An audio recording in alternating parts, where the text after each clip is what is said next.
You are Okay. live. Great, thank you so much. So gonna- this is the first convening of the Senate Rules Committee. And what we are going to do, first order of business, is to pass Senate Rule 9A, which is a rule regarding remote meeting and voting of the Senate during declared emergencies. This is obviously similar to what we needed to do last March to do our work remotely. I'm wondering, Secretary Blumer, if you would be willing to read that for us while we follow along. Thank you, Senator. So this is the resolution that was adopted by the Senate this morning. It's on, for those of you who are watching YouTube, currently on the Senate overview page. We're having a hard time hearing you, Secretary Blumer. Oh, and do I have a mic? That's better.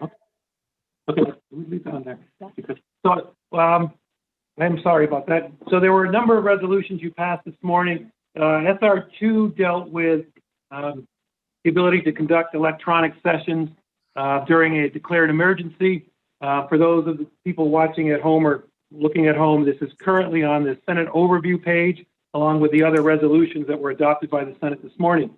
This has two components, and it's Rule 9A. The first one, 9A, deals with Senate sessions, and this is pretty much identical to the rule that was used last term on a temporary basis for during a declared emergency. There is one change. The earlier one last year had a provision in or a paragraph toward the bottom, which had the Rules Committee screening all bills before they were voted out of committee.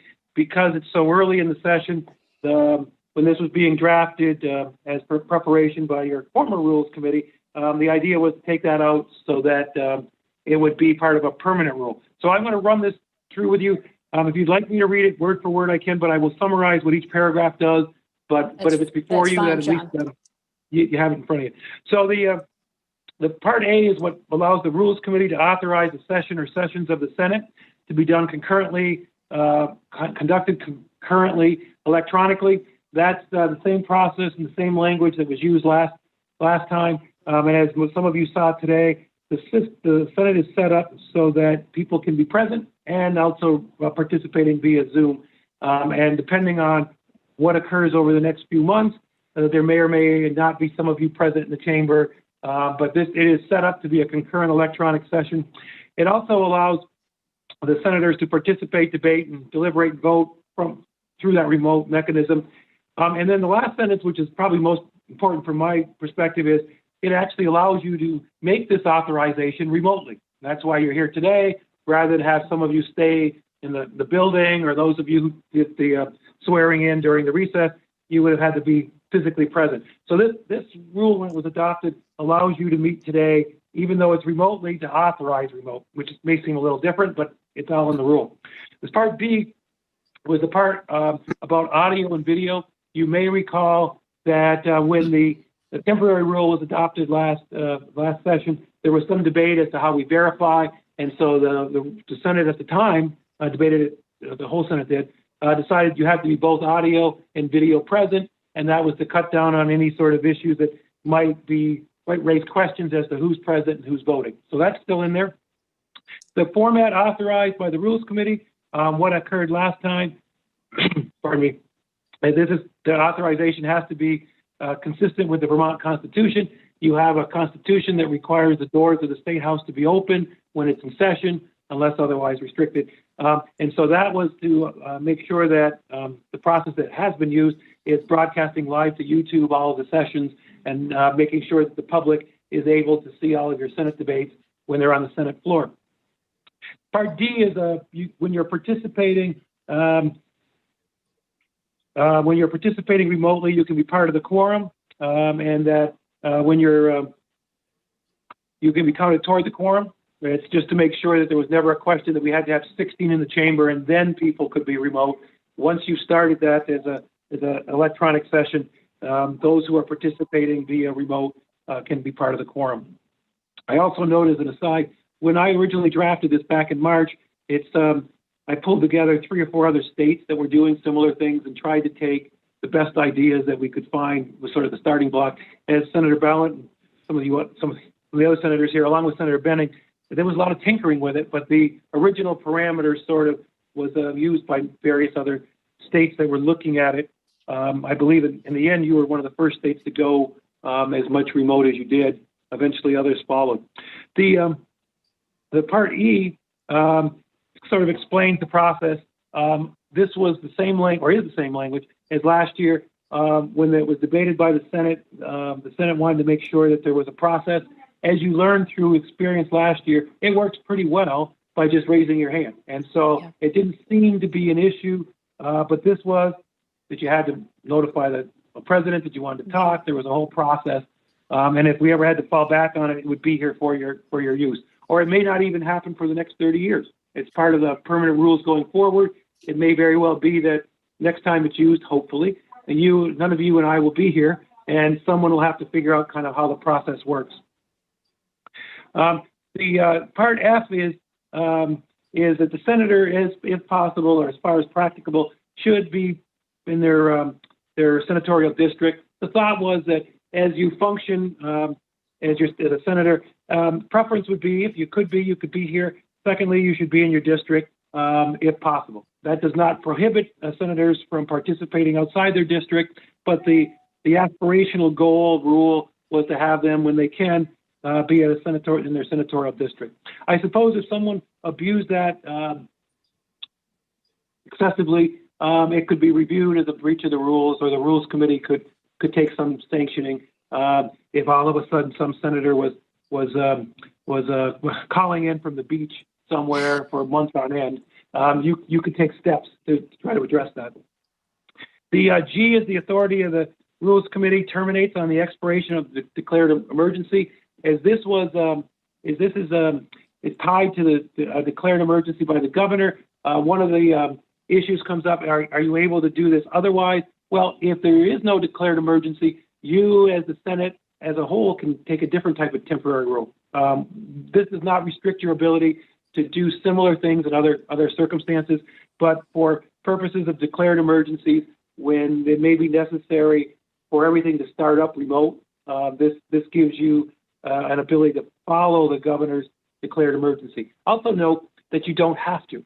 Now, if the governor decided to declare an emergency, this gives you the authority. It doesn't give the governor the authority to do it.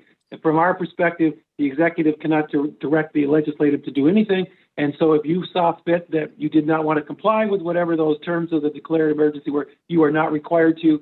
The governor, at least in our opinion, the executive branch can't order the legislative branch what to do and when to meet. As you can imagine, under certain circumstances, if an executive could order a legislative branch not to meet, that would be inappropriate and potentially, it's kind of sounds excessive, but constitutional crisis if they said that the legislature couldn't meet. So Becca, that means you can't be in Florida and run the legislature from Florida, okay? Oh, well, thank goodness. Okay. Thank goodness. I don't know. I'll leave it at that. Questions for Secretary Blumer from members of the committee. Clarifications. It's very similar to what we've already done. And any concerns at all about us just going to a vote on this? Just a question. Yes. These rules terminate upon the expiration of the declared emergency, but in case of a declared emergency, they automatically go into place. Is that? Yes. So there are two parts. There are two parts to that. I'm sorry. Yes, they automatically go into place, declared emergency, but you do not have to go and implement them. I know that makes sense. So the governor, these are triggered by a declared emergency. If the governor declares an emergency, it's still in your discretion whether or not to go remote. Okay. And then if you've gone remote, it terminates when the governor, Okay. I don't know what you do, undeclare. Now realize that you can still decide to go longer because you could pass as a group another set of rules, even if they're remote before the declared emergency. So it gives you lots of flexibility. It does not give the governor the ability to order you to go remote. Okay. It just gives you a trigger if it happens. Thank you. Thanks. If there are no questions, then I will look for a motion. I move it. Thank you. Moved by Senator Mazza. John, do we need a second? I'm happy We to, generally don't, just like in a committee, you don't. I mean, we don't Okay. take them usually. The other thing is there are two motions you need. One, you can do them together if you'd like. One of them is to have the Senate sessions go remote, and the other is to authorize committees. We've only sort of gone through the Rule 9A, which is the Senate. So I'm Yeah, I writing this. thought we'd do, is it okay? I was going to do it in two parts, if that's all right. I prefer Great. that, but we'll Yes, follow I your do lead. too, just to make it clear for everybody who may be following along. So we don't need a second, so I will call the roll. Senator Brock? You're muted. Yes. Thank you. Senator Clarkson? yes, Senator Hooker? Yes. Senator Mazza? Yes. And I also vote in the affirmative, so the motion passes 5-0. And so now, Secretary Bloomer, if you would go over Rule 32A, rule regarding remote meeting and voting of Senate committees during declared emergencies. Thank you, Senator. Yes, the second portion of SR2 deals with what would be a permanent Rule 32A. And just so you'll know, if you look at the overall Senate rules, 32A is on committee meetings, 9 is up in the Senate sessions, and so that's why they're placed where they are. They're A's rather than renumbering everything, just so you'll know that they can be inserted. If these Senate rules are ever completely rewrote, you may want to shift the rules, but rather than sometimes simplicity is easier, so that's why they're A's. So 32A, once again, the trigger is if there's a declared emergency, you have an authority, you're vested with the authority to authorize Senate committee meetings, including yourself, to meet and vote electronically as the Rules Committee determines.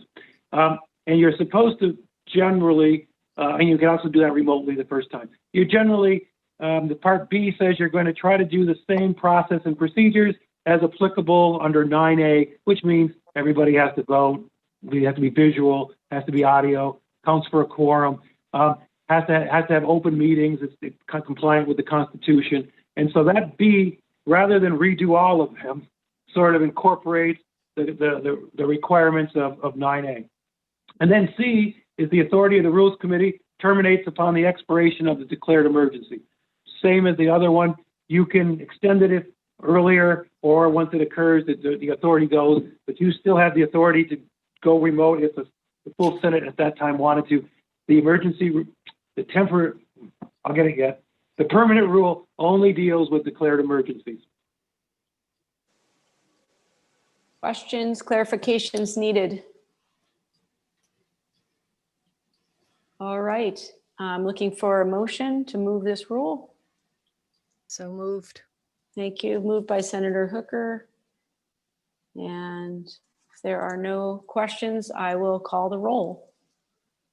Senator Brock, Yes. Senator Clarkson. You're muted, Senator Clarkson. lucky you guys. Yes, Senator Hooker, Yes. Senator Mazza, Yes. and I vote in the affirmative, and it passes 5-0. Secretary Bloomer, any other business that is coming before us today? I have nothing else on my agenda, Senator.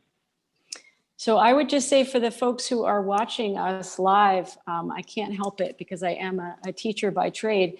Just to for everyone to understand, we operate within the Senate under rules, some of which we change when we need to, but most of which are permanent rules that stay the same from session to session. And the rules are what give us the structure by which we can do our work and be professionalized and civil with each other. And Secretary Bloomer is our attorney, essentially. He's making sure that rules are followed and that we are doing our work by the book. So we are grateful to, as always, Secretary Bloomer and his staff for enabling our work, both as a committee and as a whole Senate. So I believe our work is done. So welcome to the new Rules Committee. I look forward to working with all of you. thank I you. will- Thank you, John. See you See you. John. Back up.